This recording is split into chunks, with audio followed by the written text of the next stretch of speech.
ভোলায় অনিয়মের অভিযোগে ডায়াগনস্টিক ও মেডিকেল সেন্টারগুলোতে অভিযান চালিয়েছে নৌবাহিনী ও ভ্রাম্যমাণ আদালত। বৃহস্পতিবার দুপুরে শহরের বিভিন্ন জায়গায় তারা অভিযান চালায়। এ সময় ভোলা সদর হাসপাতাল সংলগ্ন ডিজিটাল ডায়াগনস্টিক সেন্টারে অভিযান চালিয়ে অনিয়মের প্রমাণ পাওয়ায় প্রতিষ্ঠানটিকে ২৫,০০০ টাকা জরিমানা করা হয়।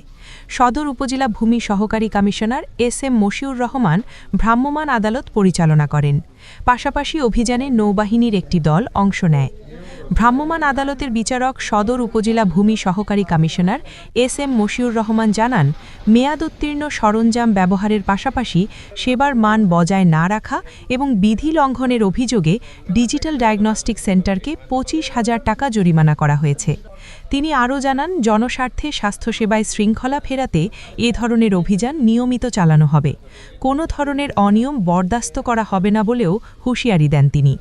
অভিযানে এক্সিকিউটিভ ম্যাজিস্ট্রেট সাইয়েদ মাহমুদ বুলবুল, জেলা স্বাস্থ্য বিভাগের প্রতিনিধি ডাক্তার নয়ামুল খান ও নৌবাহিনীর লেফটেন্যান্ট কমান্ডার মোহাম্মদ আবরার উপস্থিত ছিলেন।